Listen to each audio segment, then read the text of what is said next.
Look around. This is the moment you've been sweating towards. Jars are clinking, dehydrators are humming. Salt, vinegar, pressure, patience, prayer. This is the rhythm of preservation, and it's sacred. Today, we're not just pulling food from the garden, we're pulling memory from tomorrow. We're bottling the season, and we're banking on it for the days to come. Welcome back to the Farm2Table Show. Season of Abundance, Week 2, Preserve the Bounty. This week we're talking about all the ways real people with real dirt under their nails are holding on to what the land has given. Because abundance without stewardship is just waste. And this show ain't about wasting anything. Not time, not food, and certainly not wisdom. Let's be honest. Preserving food, it can be a little intimidating.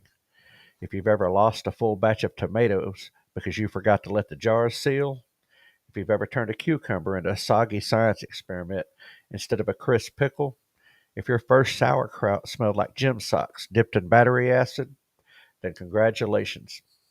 You're one of us. That's the truth of it. Real homesteaders aren't always polished. They're persistent. So whether you've been canning for 30 years or you just bought your first dehydrator off Facebook Marketplace, this episode, it's for you. So let's talk about the methods that make it happen.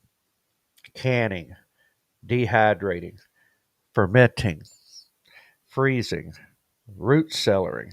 These aren't just techniques, these are the chapters in a long book of survival. So let's walk through each one and find your fit. Canning, that's the heavy hitter. Water bath for high acid, pressure canning for low acid. It's part chemistry, part therapy, and honestly, part Russian roulette if you ignore the rules. But when you get it right, man, oh man, those mason jars become glass trophies. Peach preserves that taste like summer in January, tomato sauce that still smells like basil and sunshine, pickles that snap like a fresh idea. Mm-mm-mm. Dehydrating strips Dehydrating strips food down to its essence. It's the whisper of the shout. Great for herbs, fruit leathers, dried tomatoes, and jerky. It's compact, shelf stable, snack ready. And a bonus, you can forget about it for 12 hours and still win. Fermenting. Yeah, fermenting. That's where the old magic lives. Sauerkraut, kimchi, kombucha, sourdough. This is the original probiotic power. It's messy, living, bubbling food. Food with an attitude. Food that talks back. Now, root celery, that's Grandpa's refrigerator. No electricity, no beep beep buttons.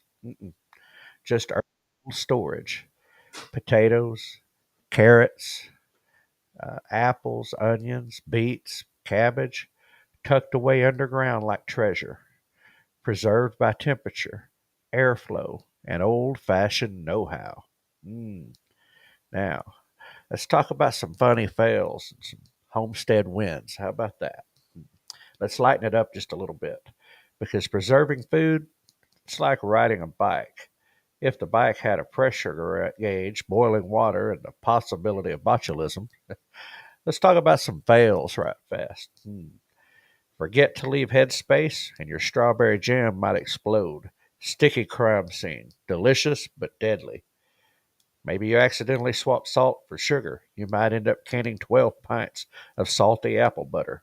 Dessert with a surprise, you might call it. And hey, if a guy was to dehydrate some onions in the house, well, he might be in the barn for a couple of days after his wife nearly files papers on him. But here's the beautiful flip side. A 78-year-old grandmother who's been canning since she was 12, still using the same water bath canner her mother gave her as a wedding gift. That's 4 generations of green beans in one pot. Yummy. Or a first time homesteader who finishes her first solo fermentation, imagining this moment. My kraut still smells weird, but I'm proud of it.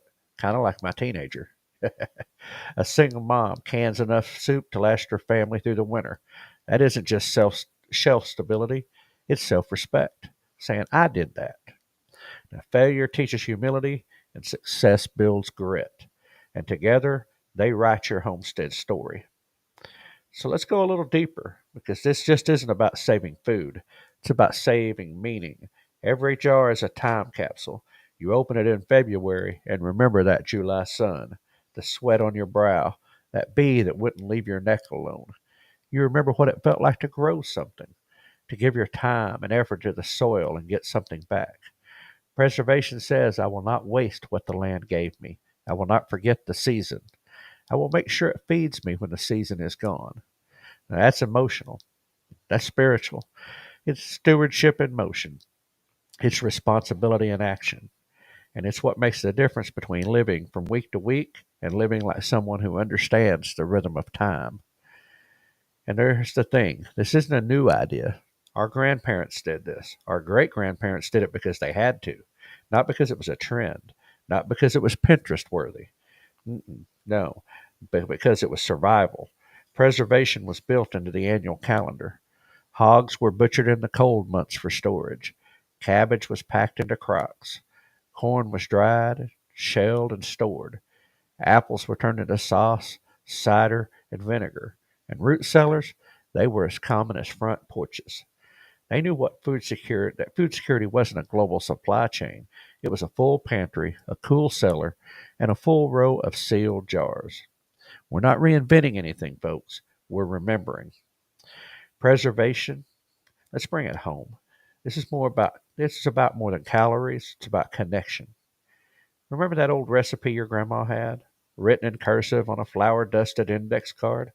That's a piece of history. That's not just a pickle, it's a page in your family's story. Every time you water bath your salsa, every time you pull a carrot from the cellar, you're picking up the thread of a very old tale, one your ancestors would recognize. You're part of a long line of people who said, we'll make it last. We'll make it count. We'll make it through. We've got folks saying their granddad taught them to salt beans in crocks, or their aunt's bread and butter pickles always came with a story from the Dust Bowl, or that grandma's apple butter was thick enough to patch drywall and just as permanent. This is how tradition survives, in jars, in lids, in memories, in handing your kid a green bean and saying, we grew this, we saved it, we made it matter. So here's the real question.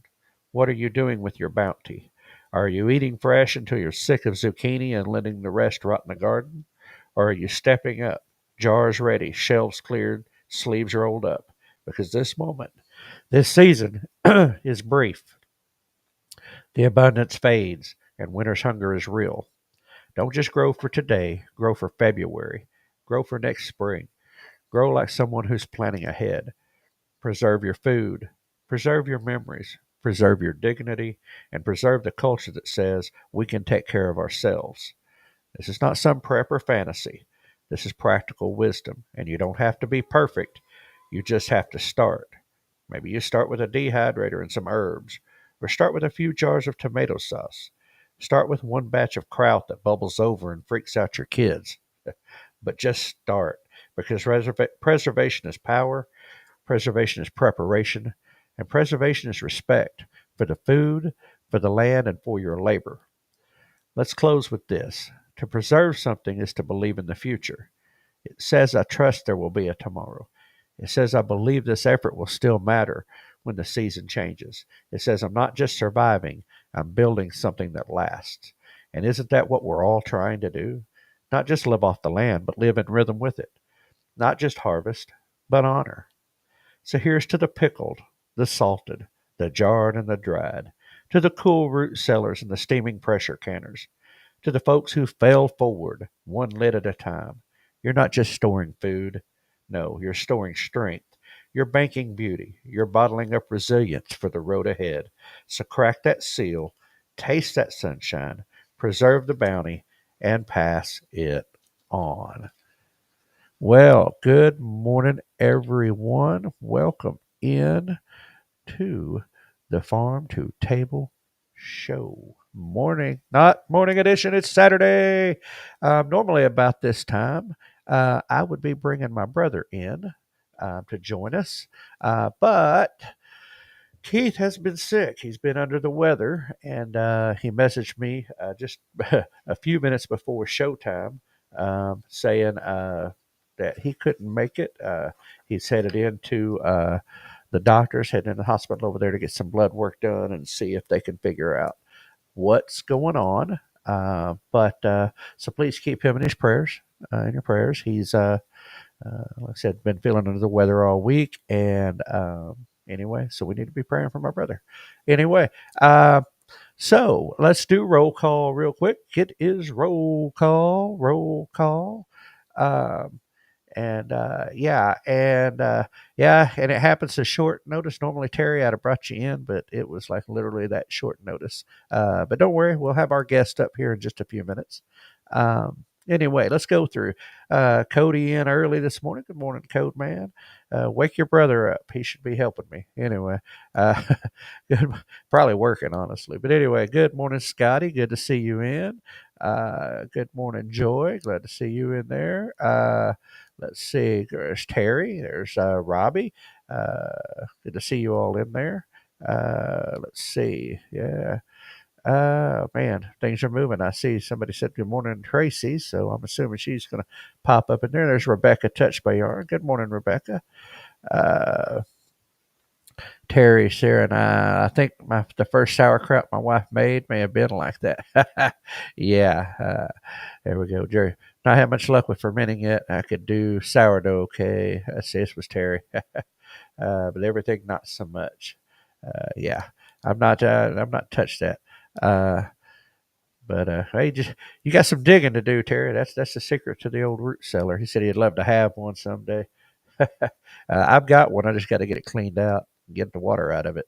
And then food with an attitude. Yeah, it's teenagers. Trying to have a joke or two this morning. Anyway, see we. Oh, you ate your first cabbage this week. Good deal. Uh, uh, anyway, just one green bean. What a jip. All right, Scotty. Let's see. Failing forward. That sounds familiar since I get promoted at work where I'm at. No, he's in bed. No, don't get him up, Code Man.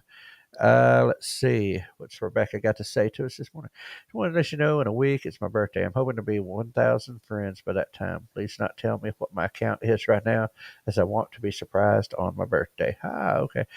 Okay, good morning, Ed. Right. Last week got my choke cherry jelly on the shelf. Good deal. Awesome stuff. Yeah, good to see you, and Edward. Glad to see you.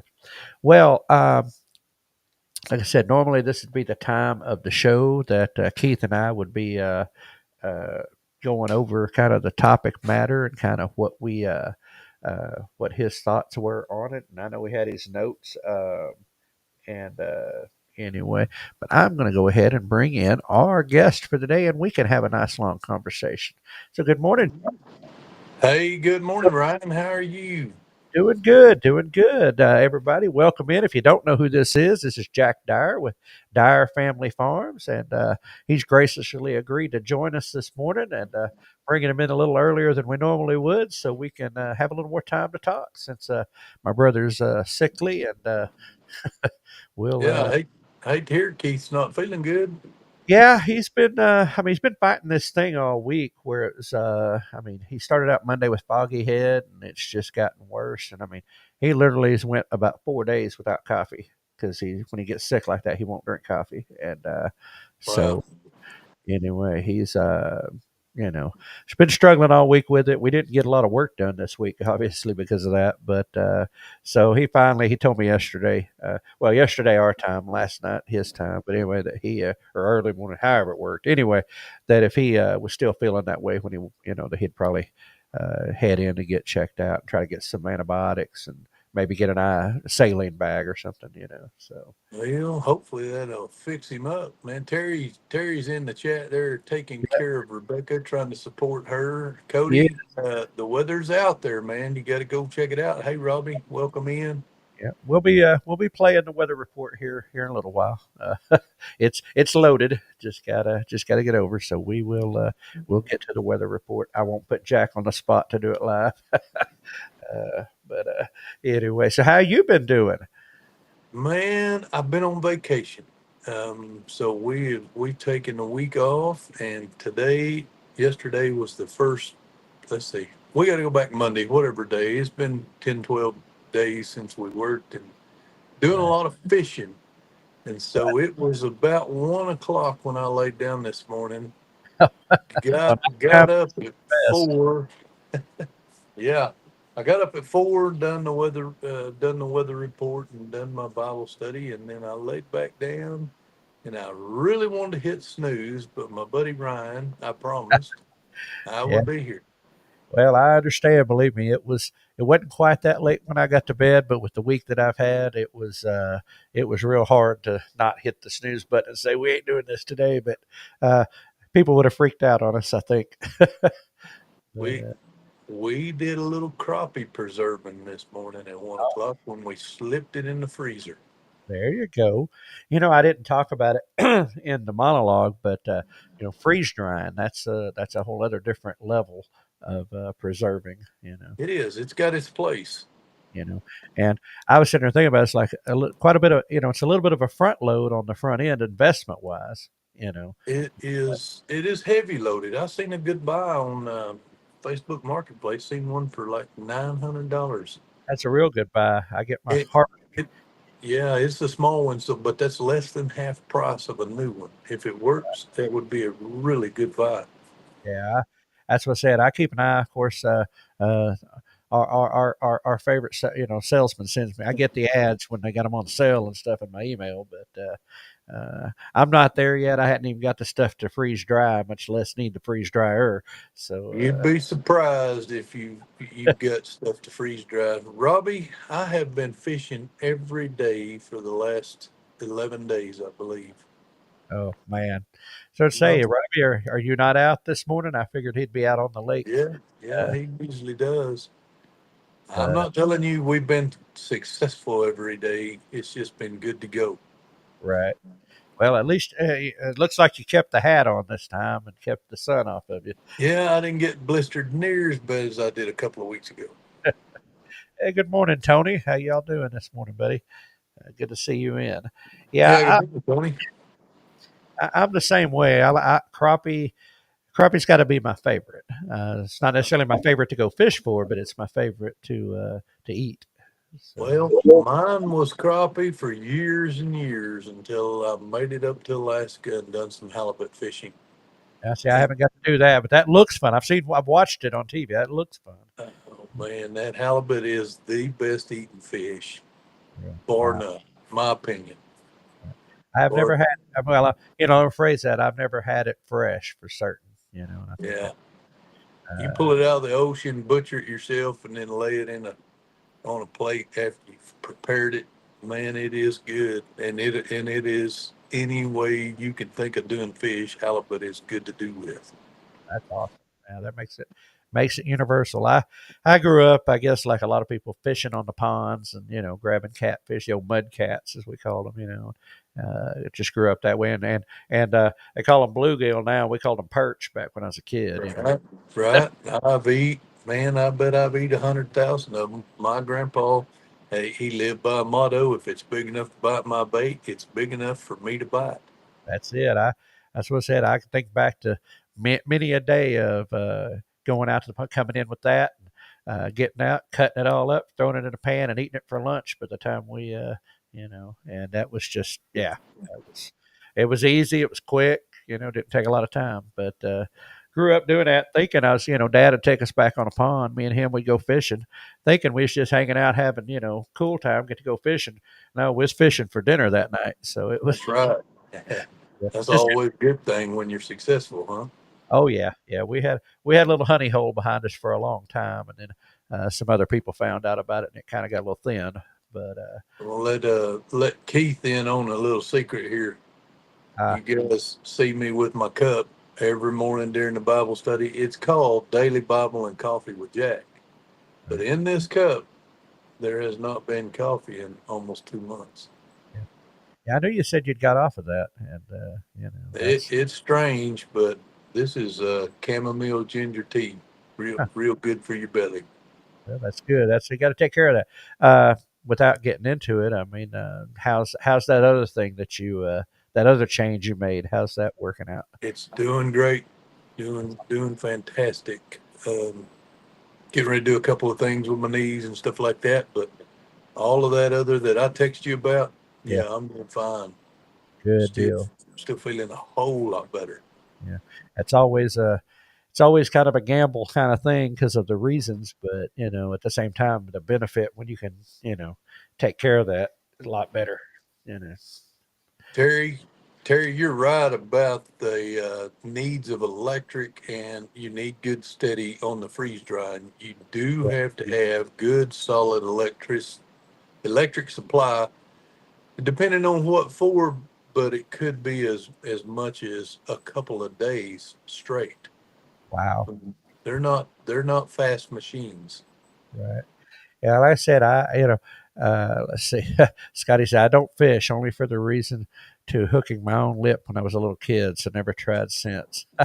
Scotty, Uh, I've hooked my ear before, and I've hooked other people, but I watched a little boy on. We got a river around here. It's called the Washita, yep. and grew up fishing on the Washita, not the old Washita like in your area, but um, I watched the little boy hang his brother right there Ooh. and keep doing this, and his brother was on his tiptoes. Oh my God.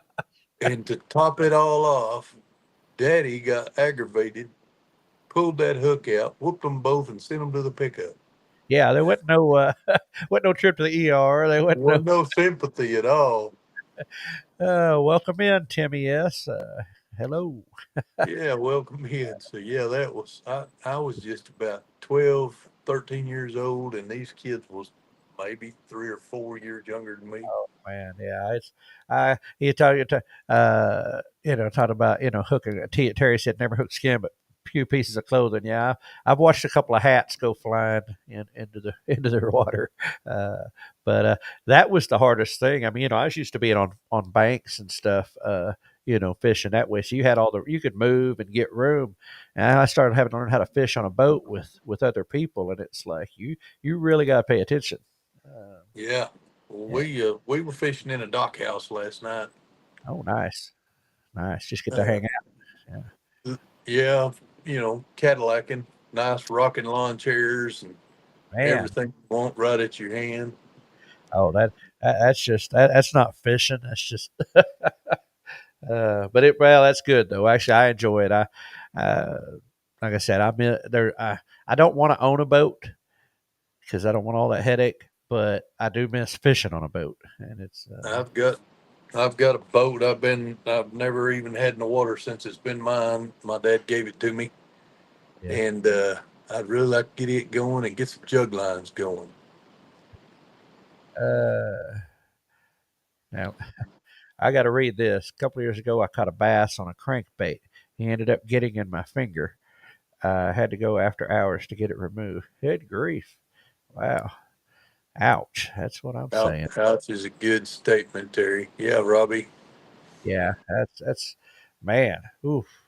That I've hung a finger here and there. Nothing major.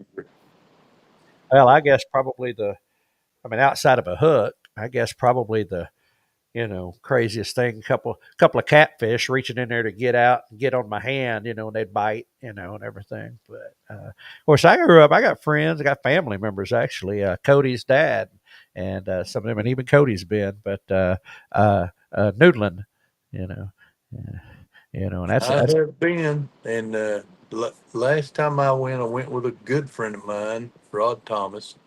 Rod, if you see this, hey, um, he still don't live very far from me, but we were in the Washita River again, which the Red River and the Washita is where I hung out a lot as a kid. right. And it was really kind of mine and his first real time to do any of that noodling, and he come up from a hole, and that deal was you find it, you catch it. Huh. He come up from a hole, and he said, "There's one in there." I said, "Well, go get him." So he come back out after going down in there, and that thing had hit him in the nose, Oh, and his nose was bleeding. And he's like, "Man," I said, how big is it? He said, 4 or 5 pounds. It hit me in the nose. And I said, if you don't get back in there, I'm going to tell everybody that Rod wasn't tough enough to get in that hole. Oh He my. went back in there and he come out. He had that fish on his arm, Oh and yeah. his old tail just rolled up out of the water. And I said, 4 4 pounds. or 5 pounds my backside. It Good. was 40. It was 41 pounds. Wow, that's And what I'm saying. uh, Yeah. Yeah. you could not have guessed any worse, Rod. 4 or 5 pounds. The worst outdoor show ever. Welcome Right? in. I, I like that title. I like that name. Yeah. That is great. Yeah, Cody says, this Cody is talking about noodling. I know he's been. Never put your hand in the gills. It hurts like heck. They'll chew your Yep. hand up big time. I've learned from experience. Yep, On the same river there, man, it was in the 80s, maybe in the 70s. There was a man and his son-in-law. They hooked one with a hay hook and had that hay hook tied to his wrist and it drowned both of them. man. It was it was a 94 pounder. Good grief. When they caught it, it was 94 pound. No telling what kind of weight it lost in a fight and all of that. Yeah. Oh, I know. That's I first time I actually seen noodling. I was out with some cousins, and I seen them doing that, and I said, "Y'all boys are insane. Ain't no way I'm going under that water and sticking my hand up no hole to go after a fish." And to this day, I've never done it. It's just like no. You Uh, learn to feel the feel of the hole. You learn what the hole feels like. If it's a really smooth hole, you know a beaver could be on the other end of that thing. So I mean, you learn what you're feeling for. yeah, like I said, I've just one of those things. I said, man, if I can't catch it on a line, I mean, we've done jug fishing, trot lining, we've done, all sorts of stuff. But yeah, I'm just not, just never was brave enough, I guess, or I don't know. I won't. I used to say dumb enough, but I know some pretty smart people that still go do it. So I don't know. Yeah, yeah, I do too. But Yeah, Terry, a snapping turtle could be a bad day. Water snakes. There's lots of hazards, no doubt. And a yeah, lot of guys, if you watch, there's some pretty good noodling channels or fishing channels that do some noodling. If you watch nowadays, they're doing it more under logs and rocks, away from the actual banks, where the only way I'd ever done it. yeah, And they're pretty much ensuring that the danger in there is only the catfish. Now, don't get me wrong, that thing can feel like a buzzsaw on your arm. yeah. I guarantee it. Yeah, that's like I said, just watching the videos and talking to people that have done it. Yeah, it's.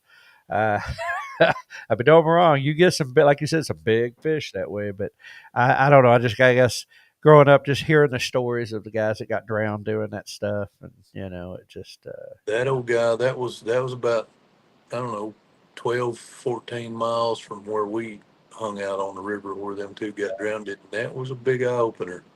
yeah. And so, I mean, yeah, I guess that probably, and just like I said, just had the Arkansas River. I mean, plenty of places to go noodling. Lord knows, there's Oh, nothing. yeah. Oh, yeah.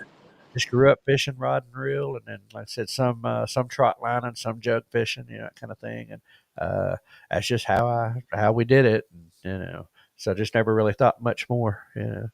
I would like to get into some fishing like I heard Phil Robertson talking about. Is just a little short video of his. I think it's about 6 minutes long, just the other day. And he said that his trot line was a quarter mile long. Yeah, I was like, holy smokes. And he lit out baiting that thing and putting it out. And he yeah, had some guys with him, and he could feel the fish hitting behind him. He told them guys, "You ain't never seen fishing like we're doing today." yeah. He got to the end of that thing and went back up it, and he had less than 6 inches freeboard on the boat and over 1,000 pounds of fillets when he was done. Oh yeah, yeah. He's that My that that goodness. section of the Wachita down there that they're on, Yep. uh, and them blues that they catch out of there. Yeah, it's amazing. And I've watched a lot of his older videos and stuff when they would go out and do that. You know, and and I mean when you see that video, it makes it make sense. 50 something years ago when he moved out there, why Yep. he moved out there, and why how he supported them in what I call their poor days, how he supported them off of that river, and so Yep. He wasn't scared to get out there and get after it. no, and I watched, of course, since he passed away, I watched quite a few of their videos about him, and and different commentary and stuff. Man, the funeral video was really, Dina and I sat and watched that whole thing. Yeah, that was touching, and that was the fact that they shared Hmm. that. But yeah, listening to him, like I said, and I've met Jace. That's the only one I've actually seen in person. Um, Me and Cindy always had plans to go to West Monroe. Never have made it. I've drove through there, but and yeah, they lived what we talk about here. That's right here. They did, and They sure did. I mean, you know, and which one thing I guess I appreciate about them, talking about the Robertson family is, yeah, they've got money. I mean, lots of it. They've been blessed and they've been fortunate, but and they live in a lot nicer houses than they grew up in. You know, Yep, drive nicer sure. trucks and cars than they had when they were growing up. But they still go out and do the things that they did. They still, they still go fishing. They still go duck hunting. They still, make duck calls. They still do all those things that they've done all those years. They still country boys for Yeah, sure. that's it. Yeah, They still like old Ricky Skaggs. They did not get above their raising. that's it. And They just down there. and that's it. I mean, I like I said, I was at a men's camp. It was 2021. So post COVID, but yet everybody was still, you know, and Jace Robertson was the keynote speaker on a Friday night, and Oh, uh, that's cool. yeah, to get to hear him, do the duck calls, and do his thing with that, and explain the difference between trophy duck calling, like the competitions, and real duck calling when you're hunting. Yeah, But then, but then to hear him, explain the gospel and hear him, in the way that only they can, you know, and I, I was I was hunting ducks on the lake, not up around El Reno, Oklahoma, and and I good was morning. doing a little calling. Hey, Chris Thompson, welcome in. I was doing a little calling, and there was some guy up the bank. It's busy in these lakes and stuff around here Right, when it's duck season. So there's a guy up the bank, and he's a novice to say the least, and right, he's tooting this duck call, and some guy stands up in a blind 600 yards across the lake and hollers at him, "Throw your duck calls in the water. You'll get more ducks."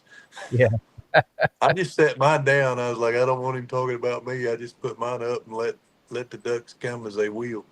yep. Uh, let's say we'll go back up here to outdoor. Years ago, they used to travel to outdoor shows, set up a table, sell duck calls. Saw them in probably about 98 or 99. Yeah, so you saw them when they were still growing, still, doing their Yeah, business before the TV show, before all that, And let's see, Tracy shared Willie wrote Gospeler. Good book. Just read it. I hadn't got to read that one yet, but I've heard I haven't read it. uh, but I mean, I know it's his. He goofs off a lot on the show, and there's kind of that, that character, and he is a goofball, uh, but when it gets down to the gospel and it gets down to their faith, he gets pretty serious, and it's That's right. They, they're good folk. They down to earth.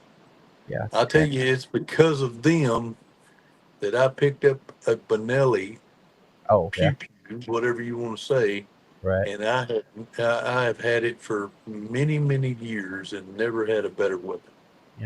I remember reading, of course, didn't know them back then, but reading when they made the switch from what they had always used to those, and it was a big Yeah, deal for them because they had, but Phil talked about it many times. He goes, "Them Italians, they know how to." There you hey, go. And we, see, I guess it's been a couple of years ago now, man. I'd have to think back to how long it's been, but uh, we raffled one off for a church fundraiser. Uh, yeah, I've done the same thing. A little Nova, Benelli Nova, which is still yeah. a fine weapon. It's just a Oh low end of theirs. Picked up a what, Jack? Yeah. Pew pew. Yeah, a pew pew. Bang I bang. didn't know. I I don't know. didn't know if it'd get us in trouble with YouTube police. So I don't know if it does or not. I don't generally worry about it when I get going. And yeah, I knew that's what it was about. Tracy was talking about how to share Jesus, how to share the gospel. Yeah, but absolutely. yeah. Terry, look it up. It's called a Benelli Super Benchy, the one I've got. So that's those are nice. But well, They're Jack, pricey. we're talking about cool things. Did you bring us something to show and tell this morning? I did, and it's kind of along those lines. When you asked me to bring something show and tell, this is something that I just acquired very recently, and I wanted to. Yeah, I asked you if it had to be about food preservation, No, nope. I said it didn't. but y'all, this is a Model 21 made in 1971 by Daisy BB Gun Corporation. Yep. It is a double barrel Coachman's BB Wow. gun. Ha, ha, ha. And I was super happy to get that. I'll never sell it, but the value blew my mind of what it's worth. Right. Wow. My sons will inherit it. But Right. you go look Model 21 Daisy double barrel, and it's plastic stock like a Daisy, but they did some pretty detailed work on it. It's pretty cool. Right. Uh, It's going to Terry, be yeah. I'm sorry, Terry. That was me typing, not Keith. But it's anyway, going to be right here in my studio until I'm not here anymore, and my boys take it down and do whatever with it. wow, that is cool to have that. That long standing. Have it that long. That is cool. That's cool. You don't find those. You don't see those anymore. Well, Uh, you do a research on it. They made them in 1940, 41, just for 1 year, one season, and then like 68 to 71, and that's it. ah, wow. And so you can't go. Yeah, you ain't buying it. And You definitely ain't gonna. You can buy one. You can buy one if somebody's got one they're willing to part, but you're going to open your wallet way deeper than I was expecting. still a cool toy. Still a cool toy. I mean, Yeah, uh, you are not going to go to Walmart and buy one off the shelf. no, not even. And it's we think back. I had a friend of mine, former friend. Anyway, I guess still friends. We just don't hang out. Anyway, he had a little 22 caliber pew pew. Single shot bolt action thing that was his. I think it was his grandpa's. I mean, this thing was old, and but man, that thing was still good, and it was true, and and of course, I mean, he kept it, and I got to use it a time or two, and You know, being being from someone you know or love even makes more value. This one, yeah, actually, the brother-in-law I just lost, that was his childhood uh, BB gun. well, there you go, yeah, that preservation. Yep. So it makes it even that more special for me. Oh yeah, yeah, something of someone.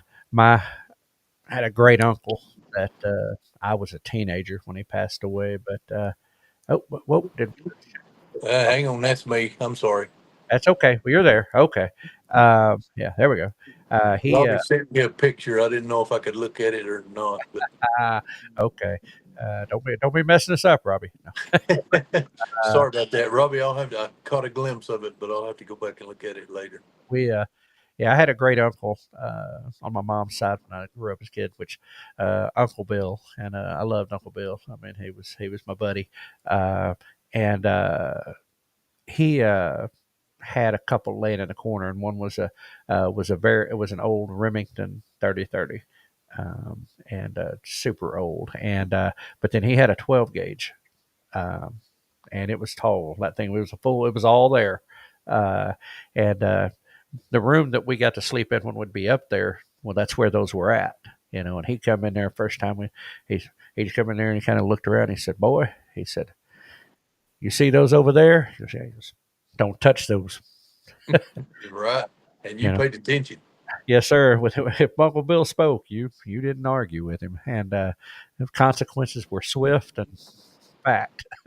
But anyway, he told me. Of course, he was telling us about them, but he said now that there rifle. He said it's not loaded. Don't you worry about that one. But he said that there shotgun. He said don't touch that. He said that's got a Oh, he said that's got a hair trigger on it. He said I you'll put a got hole. He said you'll put a hole in my roof, and then you're going to spend all summer up here with me fixing a I got a cousin that learned that the hard way. it. He uh he was mad 5 years old because his daddy didn't take him with him. He got in his daddy's pickup, pulled both hammers on a double barrel shotgun all at once, broke his nose, took the windshield out. I don't know what I mean. Yep. It was terrible. But But oh yeah, those stories. Yeah, yeah. See, Terry said he had his grandfather's 308. Got it, my first yeah, deer. That is cool. That is. that means a lot to have something like that. I've It's, got a lot of my dad's weapons too. yeah, I it's. wouldn't take for them. But Get 22. over them. Yeah, Well, I ain't quite. seen one of them in a long time. I heard that. Good morning, Lisa. Glad to see you in. But anyway, yeah, yeah, I hadn't seen one of those in quite some time. A friend of mine had one when I was a kid, and my my mom was, I don't know, I guess she wasn't like an anti-gun advocate.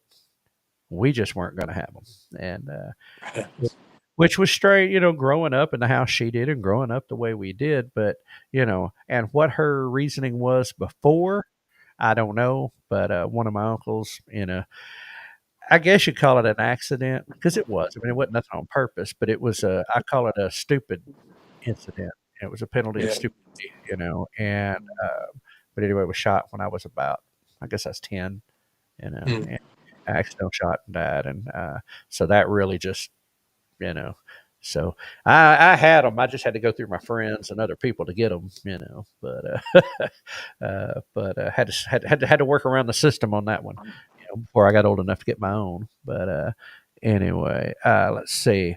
Terry, Uh, that'd be cool. warped over the years, so it just hangs on. It's still cool to have. It's still cool. Yep. Yep. For sure.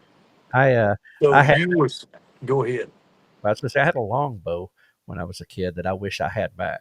Uh, Oh, I've got lots I wish I had back. I quit several years ago ever selling weapons, but early in life I used to buy and sell and trade, and I had some. Boy, I wished I had back. man, right? Um, but you were talking earlier in your monologue, getting started in there, something about a flower covered card with a recipe handwritten on it Oh, from right, grandpa. right. Well, I almost changed my show and tell. Dina's got one of her grandma's handwritten cards framed, Wow. and I was in the basement waiting. I actually jumped up, ran in there, and was going to grab it, and I could. It wasn't where I thought it was, so I didn't want to waste time. Boy, was about to get some rain up in South Dakota. Oh, But anyway, I didn't want to waste time looking for it, and you come calling me out of the basement, and I wasn't here. So oh yeah, pretty right. pretty cool stuff. Yeah, that is, man. And I mean, it's those old things that some of those things I wish, I guess it got handed down. Of course, you know, uh, when it came to the grandparents, my mom didn't. She didn't keep a lot of it. My mom wasn't. I mean, she knew how to cook, but she wasn't a cook, and that wasn't her. That wasn't her thing. She did. She cooked to feed us, not because she enjoyed cooking. Um, and anyway, it and so not and had that, but now my and my both of my grandmothers that did cook, and were really good at it. Their daughters and different ones got all that stuff, and so never got to get any of that stuff. But one of my Ed, fondest memories. Go ahead. now I was just gonna say, Edward, man, that is pretty That, sad. You yeah, never get the boat back. I mean that's sorry. I don't care who it is. That's sorry. Uh, That yeah, is pretty rotten. but anyway, yeah, we you know, I guess probably my fondest memories, I guess, is early in the morning, 4:30, 4 o'clock in the morning, that time of morning, we're getting up to go out and feed cows and do all that stuff that you got to do early in the day and before breakfast. Yeah. Yeah. And grandma'd be in there. We called her Granny, or at least me and my siblings do. We called her Granny. She'd be in there on her. She had this wood table, um, and she'd be in there rolling out that dough with her pen, and had a little jar that she'd used to make the biscuits shape the size she wanted them. You know, Oh man, had the you're flour. making me I know, right? Them hand rolled biscuits, and it was like, man. and I tell people all the time, it's like, I'm 53 years old, and I was a kid the last time I had my grandmother's biscuits, and that way anyway, the way she did them then, and I I've yet to have another biscuit that even come close to those My biscuits. grandma made what we affectionately called cat head biscuits because they're as big as a cat head. But Right, she didn't cook a whole lot when I was a kid. She's pretty sickly, right, and my grandpa, he was the main cook, and and I lived with him for years. right. So you have that recipe. Yeah, those are the best, Ryan. Definitely, Terry. Yeah, no, I wish I I did. got the same memories. Yeah, coming in, flour all over the place. Yep. My grandpa was a good cook. Yeah, she had that. Of course, she had been over there. She had the bacon and the sausage and all that going. So all that grease was, I mean, it was just part of you know, part of it. But yeah, that was. I said that's now my mom. If there was one thing she was that she was good was pinto beans and fried taters. That was her dish, and man, that's Listen, now pinto beans and fried taters. I'm gonna throw a couple more things in there: rice and jalapenos. yeah. That we eat that. Oh man, and I hadn't eat that way. Man, I used to eat a gallon of that every time it'd be made. Man, that's yeah. I it got to where when she got older and she didn't, she really wasn't cooking then. But one of my nephews, not Cody or Mr. P, but one of our other nephews, a few years, I mean, it might have been a couple of years before she passed away. Um, that's what he wanted for his birthday was for her to make fried taters. Oh man. Yeah, so she did. She made and we all come running when we heard that. We're like, "Yep, we're." yeah, Well, yeah, we've already dug our potatoes for this year, and I'm thinking maybe I might need to do some of that. right. And yeah, blackberry cobbler. Oh my goodness, there you go. That's like a lot of people who grew up. We had that stuff growing wild on the back fences and stuff like that. So we just go out and pick that stuff right off the fence rails. You know, uh, Man, and yeah, so we had that. That little 6 acres that I grew up on. Me and Keith grew up on. I guess Keith was 10 when we moved out there, but uh, it provided so much. I mean, a lot of memories and a lot of fun more than anything else. oh But yeah, I mean, Dad gardened for several years, and he had a good, probably acre to 2 acre garden. And so a lot of work, doing it, and but a lot of reward. But it the is. itself, I mean, we had, like I said, we had the blackberries, red and black. We had both berries growing wild, natural on the fences. We had poke salad growing Oh natural. yeah, I've eat a Yeah, pickup load of poke salad. guarantee it. My I've got grandma, a lot here on my place right now. I've got a lot of poke. I hadn't eaten any of that stuff since I was a kid. My grandmother, that it was my grandmother Hooper, that lived on the property with us. She had her little trailer. She loved that stuff, and you can only eat so much poke salad and scrambled eggs before you just don't even want to see anymore. And Well, that's true. I've but been there.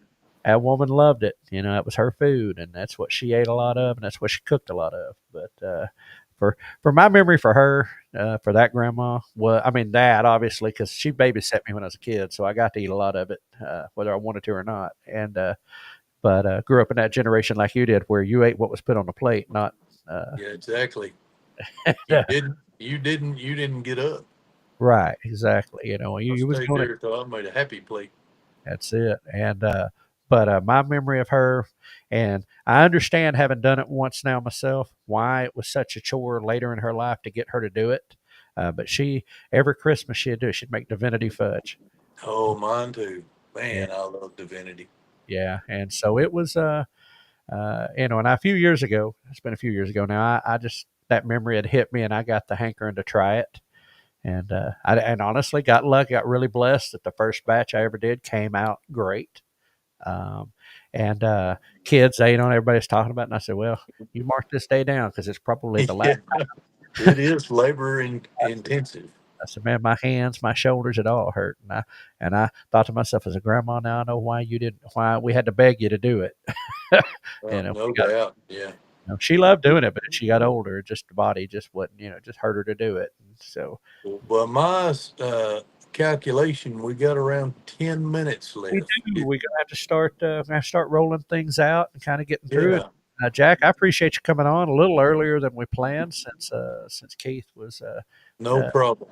but before we jump out of here, before I get into all that stuff, I guess kind of tell us a little bit about what's happening on Dyer Family Farm and what's going on with y'all guys. Well, right now we are taming the wild with all the rain and stuff. We've had a lot of grass. I need to get a brush hog, get on brush hog, but we've been working over on Let's Have a Cup of Coffee's farm for every time we can, and we're headed that way as soon as I get off of here this morning. Right, But helping him build a shop and taking care of the animals here and doing a lot of fishing. Just we've right. been doing a lot of fishing lately. Man, that's not a bad summertime. Yeah, Act, it's really too hot to do any major projects, but right? this shop we've been needing to get it done, and so we just buckled down and we're getting on it. Yeah, and yeah. I've got, I always tell people it's like by the time I get to my weekend, I've got so many things to do that I just have to pick and choose, which one's Right? going to be done. You And got to do the absolutes and then pick and choose from there. right, and that's so. Yeah, you talked about going over there as soon as you get off. As soon as I get off and get dressed, I'm loading up the mower and some other stuff, and I got to go over to our property over in Spiro and get that mowed. With all the rain, we've not been able and schedules, we've not been able to get over there, and we got a notice from the Well, town. wave at Greg and Donna when you go by. Yeah, I'll honk at them. They were on the front page of our newspaper this The last week. They Centennial. yeah, they're for their Centennial Farm. They did the presentation and all that. So That's we're cool. on, they were on the front page of the paper, and so yeah, I've been meaning to reach out to Greg and give him a hard time. Oh But yeah, he'll do you that way if he gets opportunity.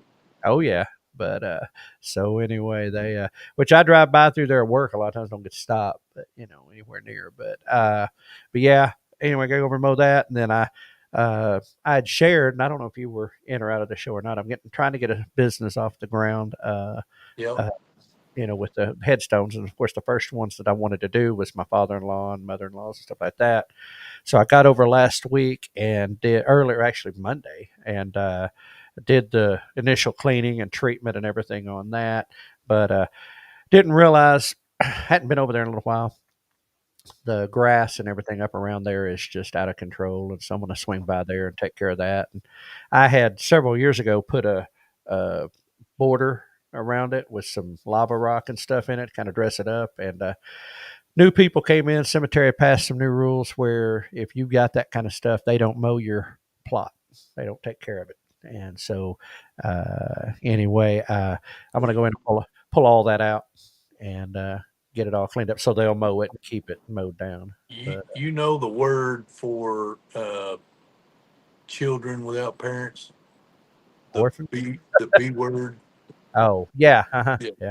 So we got a group of guys in the army, and we're getting together today. We're called the Serengeti.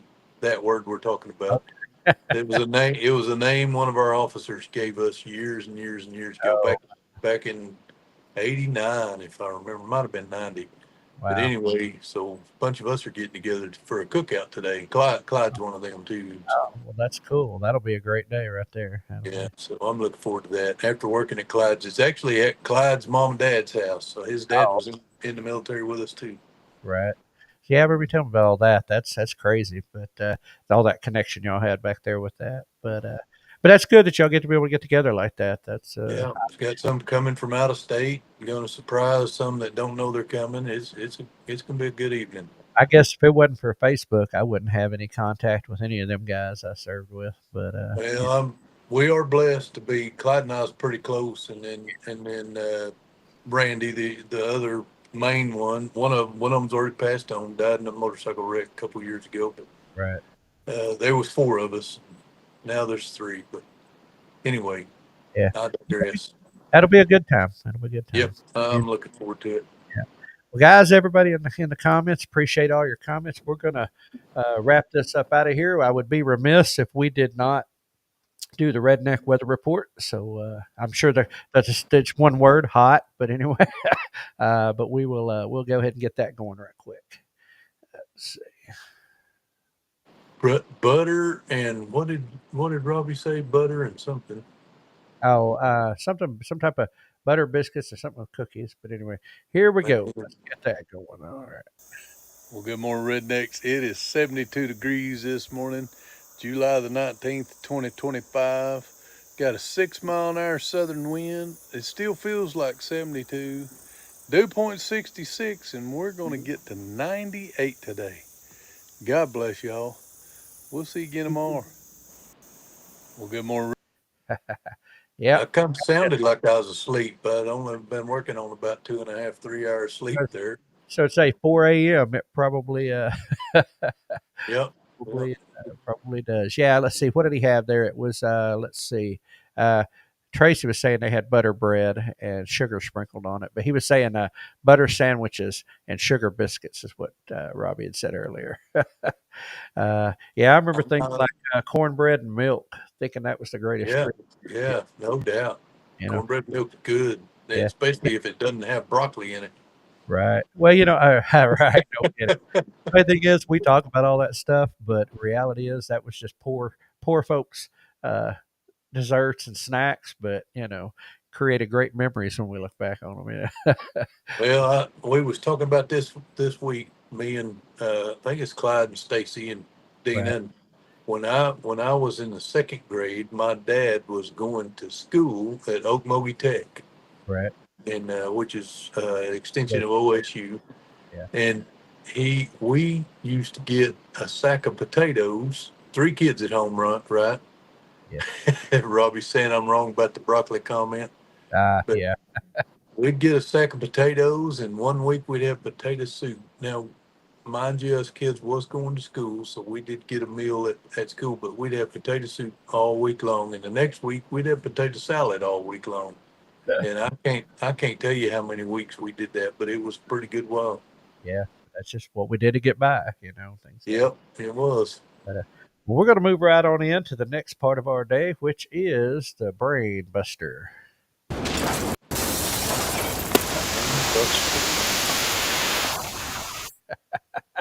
Yes.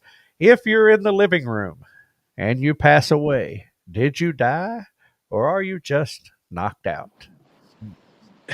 I don't know. That's a good question. That's one of them was just kind of funny little. It it I might, is the living room. it is the living room. That's it. But anyway, anyway, and quote of the day today says, "I always love how food preserves a memory," which we've just been talking a lot about, and that was by Pialo Pascal. But yeah, food preserves memories. That's a good quote. So and it really does, and we can look back on some of our best memories from that right there.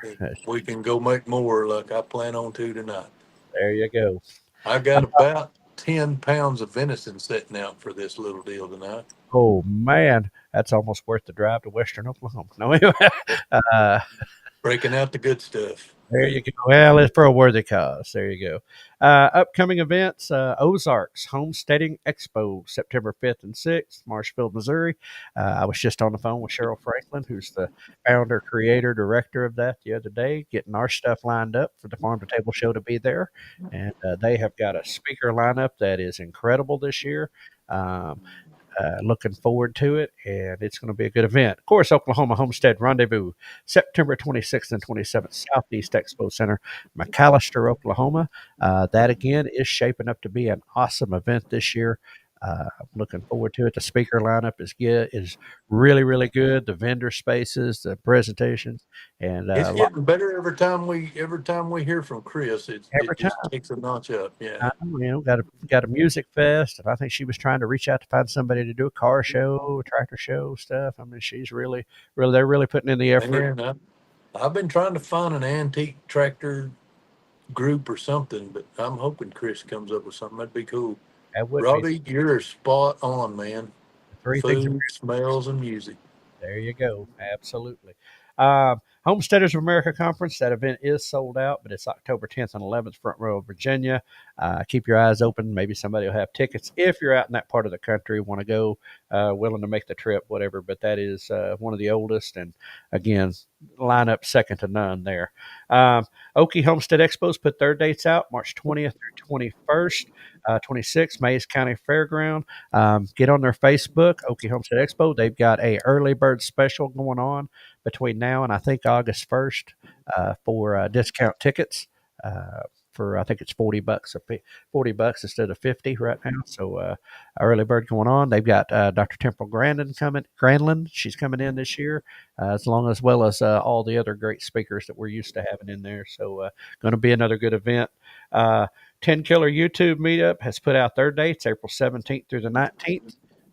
So there'll be more information to follow on that. And Mid America YouTube Meetup is going to be at Lake Texoma this year, and that's going to be May 15th through the 17th. So we'll continue as we get closer to that. Obviously, we'll talk more about that. But the 2026 dates are already starting to pop out there. So Yeah. Yeah. and so plenty of time to start planning. That's all. We're over that halfway bubble of the year, and this morning was episode 200 of my Bible study. I couldn't believe Wow, it. how about that?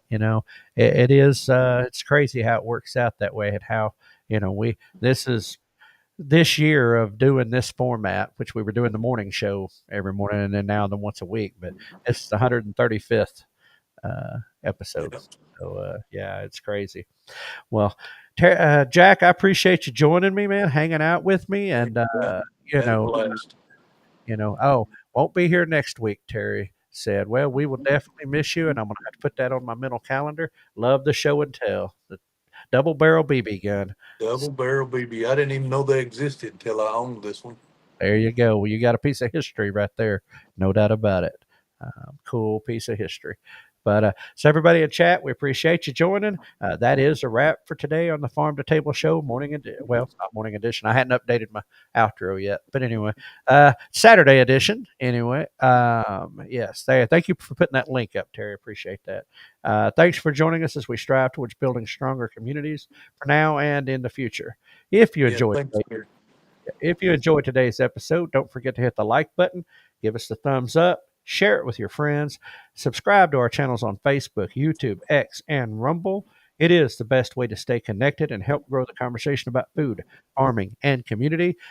Special shout out to everybody in the chat, but certainly people that have joined us. Have you in and welcome back. We're here every Saturday morning, 7 a.m. Central Standard Time. Normally, my brother's joining us, but he's under the weather right now, so hopefully he'll be back with us next Saturday. But anyway, until next time, keep your roots deep, your vision growing. Good food starts with great people, just like you. Remember, we are hashtag stronger together, hashtag connect and grow. And I'm going to stop right there because my brain is not going to remember all these hashtags that we get. Hashtag shop outside the big box store. Keep Or think outside the big box store, shop local. Let me say That's that it. right. That big $10 handle, yes, but a great one. That's a great message, absolutely. Anyway, be a blessing to someone today and this week. Sometimes just a smile goes a long ways, makes their day. So, as we always say here on the Farm to Table Show, prepare for the unexpected and keep it local. Take it Good away. local. Take it away, God Hank. bless y'all. Bless you. See you there. No humans were harmed in the production of this podcast.